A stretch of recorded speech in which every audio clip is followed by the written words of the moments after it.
আতিনা ফি দারে দুনিয়ানা হাসান আতিনা ফি দারে উকবানা হাসান ইয়া গিয়াসাল মুস্তাগীসিন ইহদিনা লাফতিখারা বিল উলুমি ওয়াল গিনা। ও যুবক বাবা, ও শিক্ষিত মুসলমান, তোমার মতো যুবক ডাক্তার, ইঞ্জিনিয়ার, প্রফেসর, পাঁচ ওয়াক্ত নামাজি, দাড়িওয়ালা আসেনি? সত্য বইল। এবার তোমার ভিডাটা কত ওজন হবে? তোমার মতো যুবক স্কুলে পড়ে, কলেজে পড়ে, ডাক্তারি পড়ে, ইঞ্জিনিয়ারিং পড়ে, 5 বেলার নামাজ পড়ে, দাড়ি রাখে, আছে না নাই? তুমি কেন পারো না রে বাবা? তোমার মতো যুবক মাদক দিয়েই ফ্যাক্টরির মধ্যে শ্রমিকের কাজ করে, আজান হলে নামাজে দাঁড়ায় যায়, আসেনি? যদিও সংখ্যায় কম, আছে তো। তাহলে তুমি কেন ভয় পাইতেছো যে হুজুর না হইলে বুঝি জান্নাত পাওয়া যাবে না? আবার তুমি চিন্তা করো, হুজুর হওয়া তো সম্ভব না। তোমারে কে কইছে তুমি হুজুর হও? তোমারে কেউ বলে নাই হুজুর হও, মাওলানা হও। মাওলানা হইলেই যে জান্নাত পাবে গ্যারান্টি আছে? হুজুর হইলেই যে জান্নাত পাবে গ্যারান্টি আছে? মুফতি হইলে, বক্তা হইলে, পীর হইলে জান্নাত পাওয়ার গ্যারান্টি আছে? না।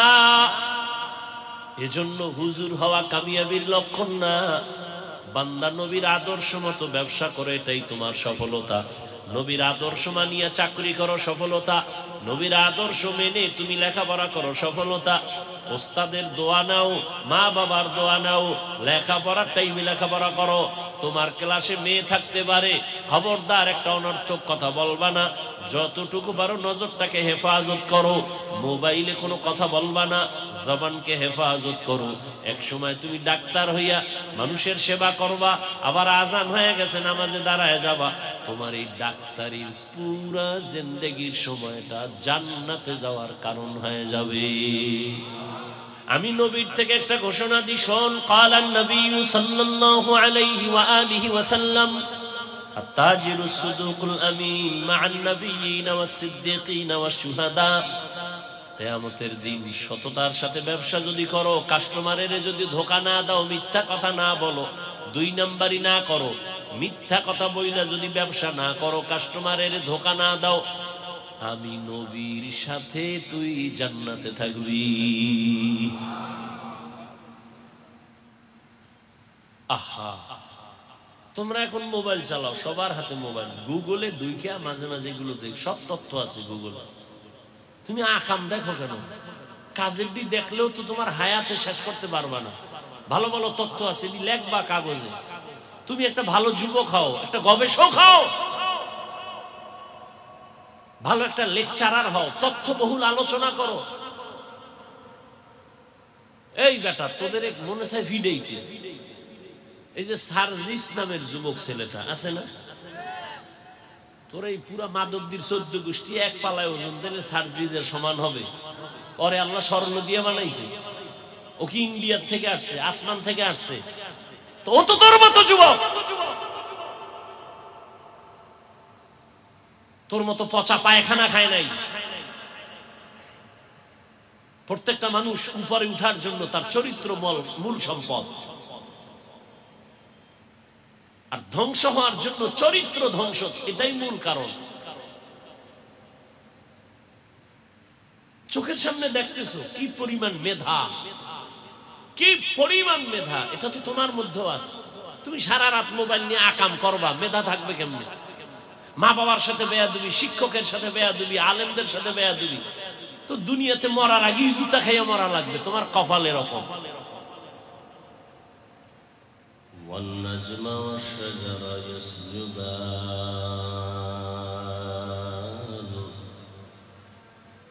وفضل زمانا على زمان كما فضل مكانا على مكان وإنسانا على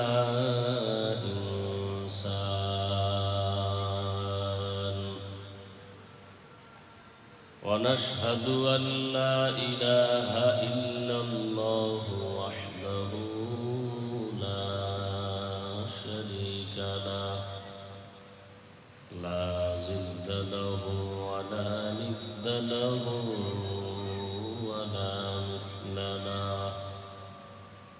ونشهد أن سيدنا ومولانا محمدا عبده ورسوله أرسله بالحق بشيرا ونذيرا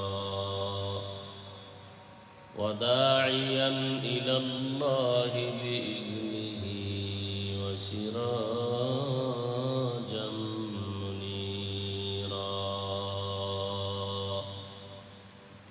اللهم صل على محمد النبي الأمي وعلى آله وسلم تسليما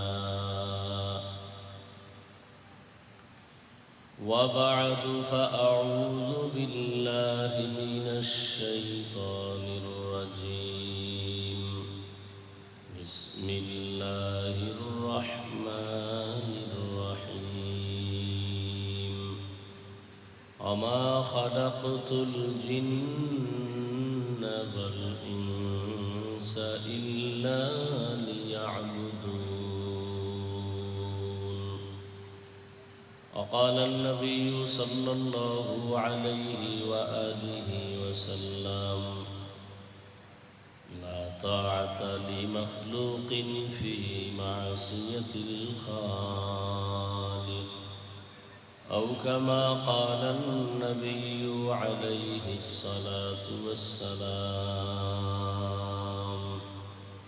صدق الله مولانا العظيم صدق رسوله النبي الأمي الكريم ونحن على ذلك من الشاهدين والشاكرين والذاكرين والحمد لله رب العالمين سبحانك لا علم لنا إلا ما علمتنا إنك أنت العليم الحكيم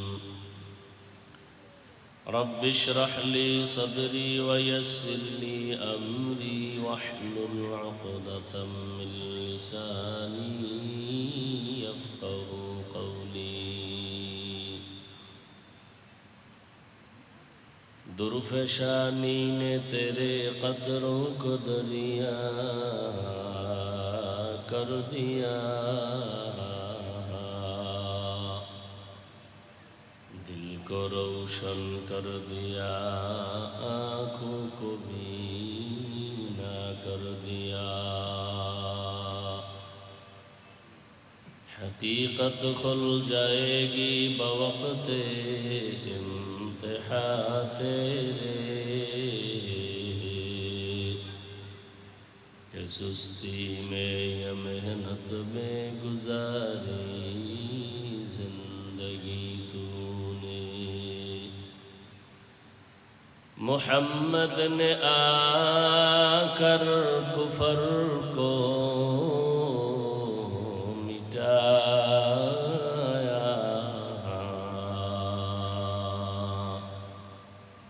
कुफर को मिटा कर सदाकत बताया ला इलाहा इल्लल्लाह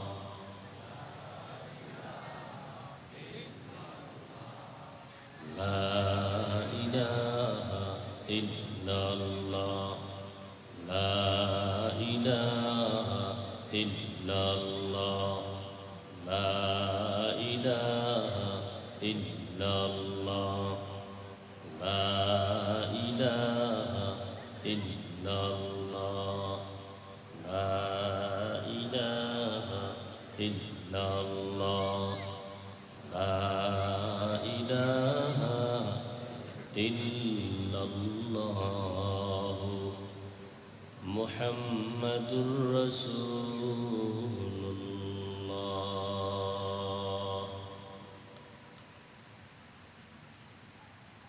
বুলেট মাইক সার্ভিসের উদ্যোগে আয়োজিত আজকের এই ওয়াজ মাহফিল 13 নভেম্বর 2024 মহতি এ মাহফিলে উপস্থিত মোহতারাম সম্মানিত সভাপতি, ভাই সাউন্ডটা ক্লিয়ার করতে পারো না?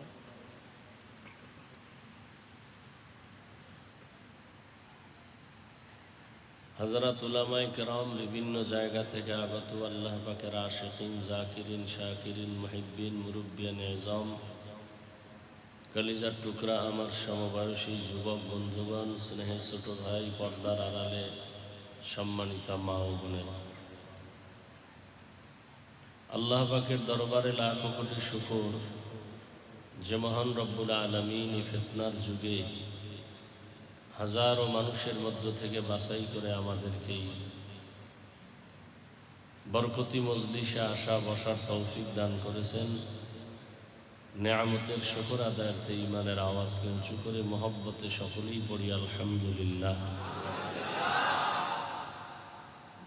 দরুদ ও সালাম সৈয়দুল মুরসালিন, রহমাতুল লিল আলামিন, শফিউল মুজনিবিন, খাতামুন নবিয়্যিন, সৈয়দুস সাকালাইন, ইমামুল মুরসালিন হযরত মুহাম্মদুর রাসূলুল্লাহ সাল্লাল্লাহু আলাইহি ওয়া আলিহি ওয়াসাল্লামের উপর সর্বোপরি শুকর যাদের অক্লান্ত পরিশ্রমের মাধ্যমে আজ সুন্দর আয়োজন, সময় পরামর্শ অর্থ দিয়ে দোয়া করে উপস্থিত হয়ে মাইক লাইট প্যান্ডেলের ব্যবস্থাপনার মাধ্যমে সহযোগিতা যারা করেছেন, প্রত্যেককে আল্লাহ পাক খেদমতের বরকতে দুনিয়াতে শান্তি, পরকালে চির মুক্তির ব্যবস্থা করে দিন। মাগরিবের নামাজের পরে আলোচনার মজলিস, আপনারা কর্মব্যস্ত মানুষ, এর মধ্যেও যে আপনারা আসছেন, আল্লাহর হাজারো কোটি শুকর। এই দুনিয়ার কাজের ফাঁকে ফাঁকে নেক আমলও করে নিতে হবে। দুনিয়ার কাজ বন্ধ করে আল্লাহকে ডাকা, এটাও আল্লাহ চান না। বরং আল্লাহ চান যে দুনিয়ার কাজটা আখেরাতের ফাঁকে ফাঁকে করবে, দুনিয়ার কাজটাও যেন আখেরাত হিসেবেই কবুল হয়। সেটা কেমন করে? দুনিয়ার দোকানদারি, ব্যবসা করা এটা দুনিয়ার কাজ, চাকরি করা দুনিয়ার কাজ, এটাও আখেরাতের জন্য করা যায় যদি নিয়ত ঠিক থাকে। যে আয়াত আমি তেলাওয়াত করেছি, আল্লাহ পাক বলেন, ওমা খালাকতুল জিন্না ওয়াল ইনসা ইল্লা লিয়াবুদুন, মানুষ আর জিন আমি আল্লাহ সৃষ্টি করি নাই, হ্যাঁ করেছি একমাত্র আমার ইবাদতের জন্য। কার ইবাদত? আল্লাহর ইবাদত। ইবাদত কি? নবীজি হাদিসে বলছেন, লা তাআতা লি মাখলুকিন ফি মাসিয়াতিল খালিক, আল্লাহকে অসন্তুষ্ট করে পৃথিবীর ভিন্ন কারো আদেশ নিষেধ গ্রহণ করা হারাম। আল্লাহকে বেজার করে মা বাবার কথা মানা হারাম, পীরের কথা মানা হারাম, নেতার কথা মানা হারাম। আল্লাহকে বেজার করে দুনিয়ার কাউকে মানা যাবে না। এক কথায় বলা যায়, দুনিয়ার সবাইকে বেজার করা যাবে, কিন্তু আল্লাহকে বেজার করা যাবে না। দুনিয়ার সবাইকে বেজার করা গেল, কাকে বেজার করা যাবে না? আল্লাহকে। কারণ আমরা যে চলতেছি, নামাজ পড়ি, পর্দা করি, হালাল খাই, মূল টার্গেট আমরা আল্লাহকে খুশি রেখে চলার জন্য চেষ্টা করি এবং নবীর আদর্শ মেনে চলার চেষ্টা করি। আমরা যে আল্লাহকে রাজি করে চলতেছি, চেষ্টা করি, পরিপূর্ণ পারি নাই। আচ্ছা বলেন তো, আমরা যে আল্লাহ এবং রসুলের মোহব্বত নিয়ে চলতে গিয়া টুপি পরছি, দাড়ি রাখছি, নামাজ পড়ি, হালাল খাই, পর্দা করি, কারো হক নষ্ট করার চেষ্টা করি না, জুলুম করার চেষ্টা করি না। আর আপনারা যারা আল্লাহ এবং রসুলের লাইন বাদ দিয়া চলতেছেন দুনিয়া পাওয়ার জন্য। আজান শুনতেছেন, নামাজ পড়েন না, পর্দা করেন না, হালাল খাইতে সুযোগ আছে খান না, চাইলে পারেন দাড়ি রাখতে, রাখেন না। বলেন তো, তা আমরা যারা আল্লাহকে এবং নবীকে খুশি করিয়া চলতেছি, শুধু আমি না, আমাদের লাইনে ব্যবসায়ী নাই বলেন, চাকরিজীবী নাই, RAB, army, police, BDR, professor, engineer, doctor, অভাব নেই। তাহলে আমাদের নবী এবং আল্লাহকে ঠিক রাইখাও তো ব্যবসা করা যায় না, যায় না, বাস আর কোনো ওয়াজের দরকার নাই। এবার আপনি আসামি আল্লাহর আদালতে, আপনি কেন পারেন না? নবীজির তরিকা ঠিক রাইখা চাকরি করা যায় না, যায় না, তাহলে আপনি আসামি, আপনি কেন পারেন না? এখন আল্লাহকে ঠিক রাইখা নবীর তরিকা মাইনে যদি কেউ ব্যবসা করে, ওই ব্যবসাটাও ইবাদত হয়ে যায়। আল্লাহ এবং নবীকে রাজি করতে গিয়া যদি চাকরি করে, ওই চাকরির সময়টাও নেকের পাল্লায় ওজন করা হবে। এজন্য আল্লাহ বলেন, আমি মানুষকে একমাত্র ইবাদতের জন্য পাঠাইছি, আর কোনো কাজ নাই। ইবাদত মানে অনেকে মনে করি রাতে তাসবিহ টানা, জায়নামাজে বসে নামাজ পড়া, দিনের বেলা রোজা রাখা। না, মুমিন দুনিয়াতে আসা থেকে মৃত্যু পর্যন্ত যা করবে সব ইবাদত। তবে দুই শর্ত, আল্লাহকে রাজি করে করতে হবে, নবীর আদর্শ অনুযায়ী করতে হবে। কার আদর্শ ভাই? নবীর আদর্শ। আচ্ছা, এবার আমাকে একটু বলেন, নবীর আদর্শ ঠিক রেখে নামাজ পড়বেন ইবাদত, নবীর আদর্শ বাদ দিয়ে নামাজ পড়বেন বিফল, কোনো লাভ নেই। ও নামাজ ভ্যালুলেস, ও নামাজ আল্লাহর কাছে যাবে না। নবীর তরিকা বাদ দিয়া রোজা রাখবেন, কবুল হবে না। নবীর তরিকা বাদ দিয়া কোরআন তেলাওয়াত করবেন, কবুল হবে না। আর নবীর তরিকা ঠিক রেখে নামাজ না, বাথরুমে যাবেন, এটাও ইবাদত হবে। দেখেন তো নবীর তরিকা বা আদর্শ কত পারফেক্ট, কত সুন্দর। একটা মানুষ আঙ্গুলের নখগুলো কিভাবে রাখবে, কিভাবে কাটবে, জানা থাকলে একটু বলেন। নবীজির এই ক্ষেত্রে কোনো আদর্শ আছে? আছে। পৃথিবীতে আর দ্বিতীয় কোনো ব্যক্তির একজনের নাম বলেন তো। আপনারা তো অনেকের আদর্শ লালন করেন। শেখ মুজিবুর রহমানের আদর্শ, জিয়াউর রহমান সাহেবের আদর্শ, কেউ আবার এরশাদ সাহেবের আদর্শ বাস্তবায়নের ফিকির নিয়ে চলতেছে, আছে না ভাই? কেউ আবার আব্রাহাম লিঙ্কনের গণতন্ত্র নিয়ে মইরা যাইব, এতে জাহান্নামে গেলে যাব। কেউ মাও সেতুনের আদর্শ, কেউ লেনিনের আদর্শ, কেউ কালমার্সের আদর্শ, কেউ সমাজবাদ, কেউ প্রজাতন্ত্র, কেউ রাজতন্ত্র, এক একজনে এক এক আদর্শ নিয়ে চলতেছে। বলেন তো, এই যে এতগুলো নাম বললাম, আরো নাম আপনারা যারা শিক্ষিত মানুষ জানেন, কোন এক ব্যক্তির আদর্শের মধ্যে নখ কাটার নিয়ম আছে কিনা বলেন?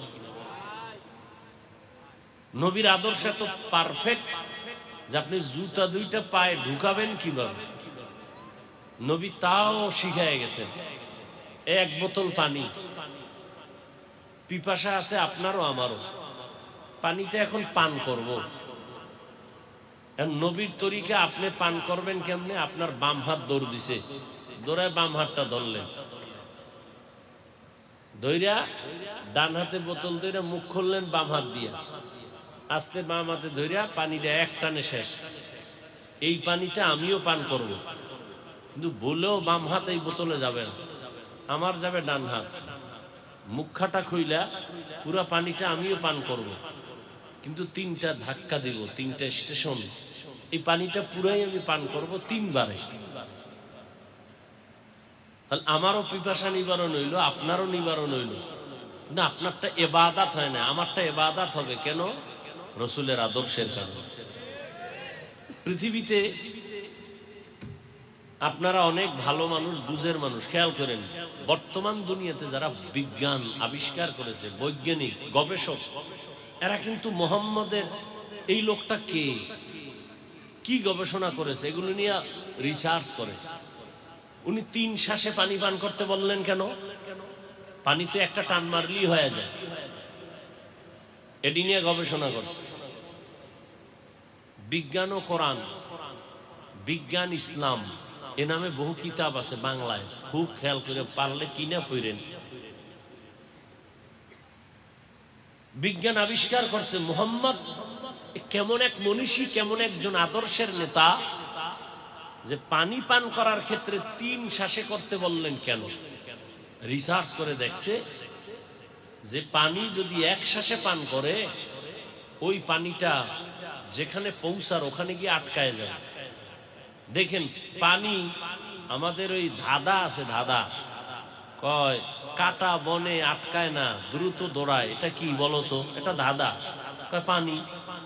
কিন্তু সেই পানিটা এখানে গিয়ে আটকায় যায়, যায়নি?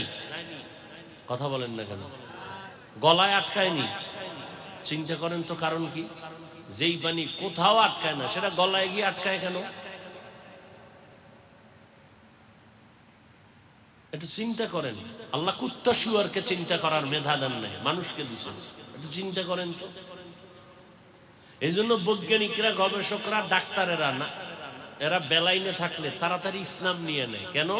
ওরা মানুষ নিয়ে রিসার্চ করে, করতে করতে করতে করতে এক সময় আল্লাহর পরিচয় পেয়ে যায়। ওই যে 100 মনীষীর একটা বই আছে। যুবক বাবারা, জীবনটা তো শেষ করে দিলা, ভবিষ্যৎ নিয়ে তোমার চিন্তা নাই। একটা গরু সামনে যা পায় তাই খায়, কুত্তা যা পায় তাই খায়, ওর ভবিষ্যৎ কি হবে চিন্তা নাই। তুমি তো মানুষ, তোমার তো চিন্তা করতে হবে, আমি যা পাই তাই খাবো না, আমি খাইলে আমার শরীরের জন্য কোনটা ভালো হবে কোনটা খারাপ হবে ভেবে খাইতে হইবে। কারণ তোমার সামনের জীবন আছে, তুমি একা না, তোমার উপরে তাকায় আছে তোমার মা, তোমার বাবা, ভবিষ্যৎ জীবনে তোমার স্ত্রী, তোমার পরিবার, তোমার সমাজ, তোমার রাষ্ট্র, তোমার পুরা দুনিয়া তোমার দিকে তাকায় আছে, তোমার থেকে অনেক কিছু চায়, আর তোমাকে দেওয়ার মতো সে মেধা আল্লাহ দিয়েছেন। অতএব তুমি কুত্তার মতো, শুয়ারের মতো, গরুর মতো খাইলে হবে না। তোমার খাওয়ার আগে চিন্তা করতে হবে, এই খানাটা আমার জন্য, আমার শরীরের সাথে অ্যাডজাস্ট হবে কিনা, না ক্ষতি হবে। ভালো ভালো ভালো ভালো মানুষগুলো চেহারায় এত সুন্দর, কিন্তু ইদানিং দেখলাম 15-16 বছর এরা দুনিয়ায় আসিল না, সব মাটির তলে আসিল। ইসরাফিল সিংহায় ফুট দিয়েছে, সব আইয়া আজিব। বুঝেন না কথা? তো দেখলাম এত সুন্দর চেহারা দেখছি 15 বছর আগে, এখন তাকানোই যায় না। কারণ কি? 15 বছর আর কি বেশি খারাপ। পরে চিন্তা করলাম, এটি হারা জীবন খাইছে মদ, গাঞ্জা, বিড়ি, এগুলি খাইলে মানুষের পুরা চেহারা নষ্ট হয়ে যায়। আল্লাহর ভিডা তো আছে, ওটা ভিন্ন। দুনিয়াতেই তার চেহারা কি হয়ে যায় বলে না। এই যুবক, তোমার চেহারা তুমি মনে করতেছো প্রিন্স, তোমার চেহারা নষ্ট। ডাক্তারের কাছে যাও, তোমার চোখের পাওয়ার গত বছরের তুলনায় যথেষ্ট পরিমাণ কমে গেছে। তোমার হার্ট কিন্তু আগের তুলনায় দুর্বল, তোমার খবর নাই। হঠাৎ করে দেখবা বুকে ব্যথা, আমাকে ধর ধর বইলা পইরা যাবি শেষ, কেউ ধইরা দেখবে তুই নাই। চোখে ব্যথা বেড়ে গেছে, মাথা ব্যথা আগের তুলনায় বাড়ছে, পেট ব্যথা আগের তুলনায় বেড়ে গেছে। যার অবস্থা তো সে জানে। চেহারা নষ্ট, কারণ কি? গুনাহ করলে চেহারা নষ্ট হয়। আর যে সমস্ত গুনাহ তোমরা করো মোবাইলের দ্বারা, আল্লাহ প্রত্যেকটা মোবাইলওয়ালাকে গুনাহের থেকে হেফাজত করে। বহু বাচ্চা মোবাইল চালাইতে চালাইতে চালাইতে এখন আব্বাও হয় না, আম্মু বলেন।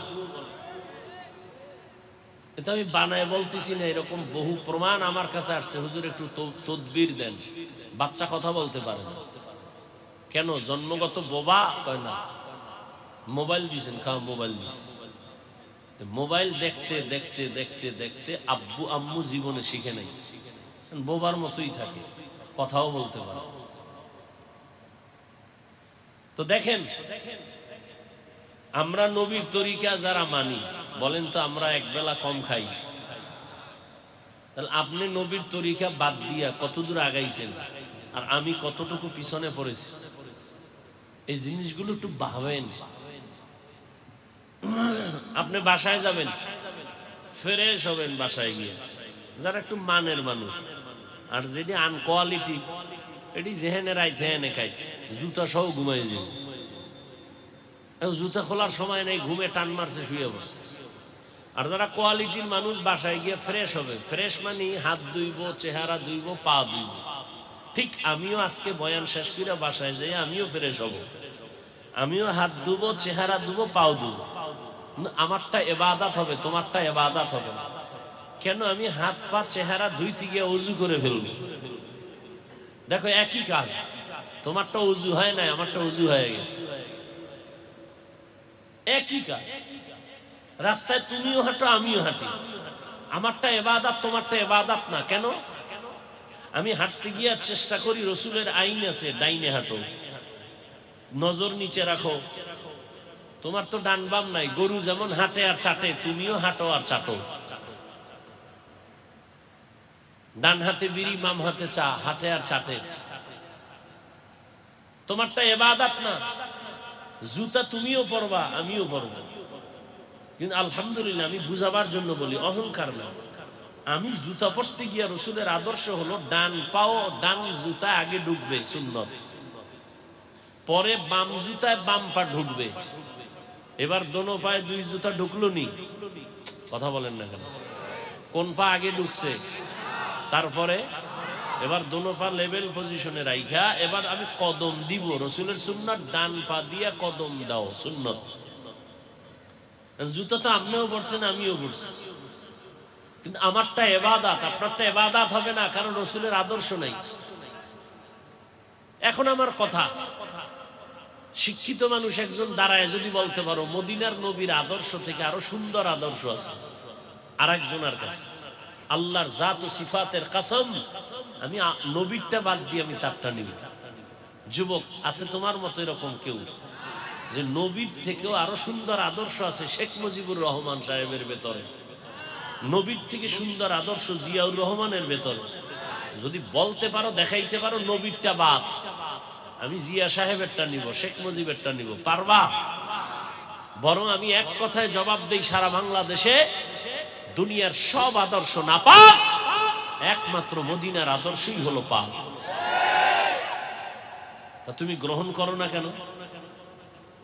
এ দাড়ি কাটলে কোনো লাভ আছে যদি বলতে পারো? একটা লোক দাঁড়ায় বলছে, হাফিজ ভাই দাড়ি কাটলে যৌবন বাড়ে, চেহারা সুন্দর হয়। খোদার কসম, আখেরাতের হিসাব তো আছে আলাদা। শুধু দুনিয়ার লাইনে কি লাভ বলো?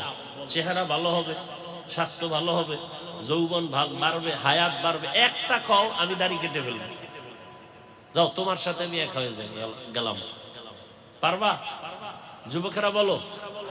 বরং তুমি লিখে রাখো, এই যুবক লিখে রাখ, দাড়ি কাটলে পরকালের বিচার যা আছে ওটা আজকে বলবো না, শুধু এতটুকু বলবো, দাড়ি কাটলে আর ছাড়লে দোনো দলের গুনাহ সমান। তোর জীবনে কিছু থাক না থাক, যৌবন থাকবে না, আল্লাহর কসম। তোদের দাড়ি কাটা যেদিন থেকে শুরু, হারবাল কোম্পানিও সেদিন থেকে শুরু। ওরা জানে এই দাড়ি কাটুন্যার গোষ্ঠী হারবাল ছাড়া বেঁচে থাকতে পারবে না। আমি যা বলি একটু মাইন্ডে লাগতে পারে, কিন্তু আমি সত্য কথাটা বলছি।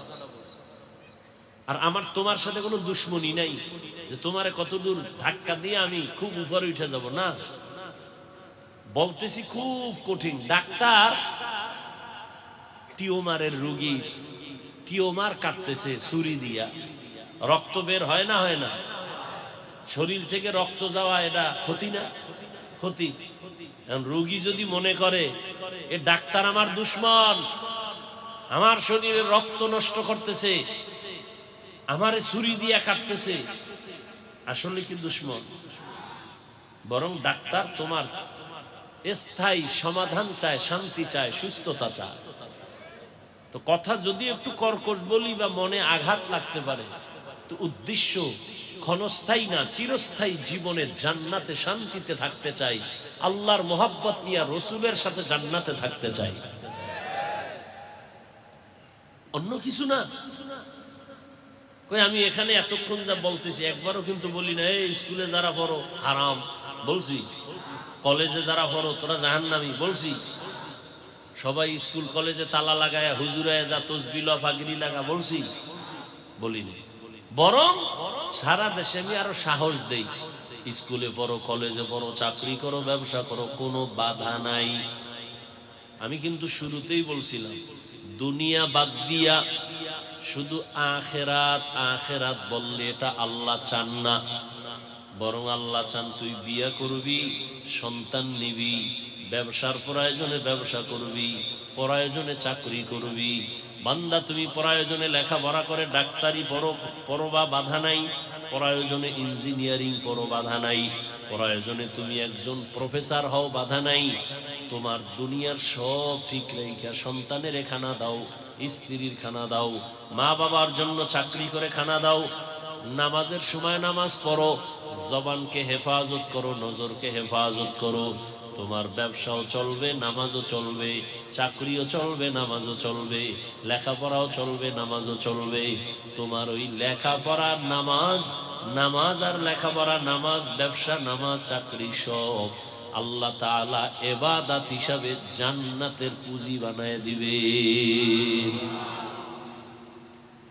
আল্লাহ কয় না ব্যবসা চাইরা খালি সেজদা কর, এটা আল্লাহ কোন নাই। বরং একজন সাহাবী নবীর কাছে গিয়া বললেন, ইয়া রাসূলুল্লাহ, আমার মনে চায় আমি সারা রাত জায়নামাজে কাটাই, সারা দিন রোজা রাখি। নবী বললেন, সাবধান, লা রুহবানিয়াতা ফিল ইসলাম, ইসলামের মধ্যে কোনো একাকিত্ব নাই, বৈরাগ্যের কোনো স্থান নাই যে সব বাদ দিয়া জঙ্গলে যাওয়া। ইসলাম চায় না।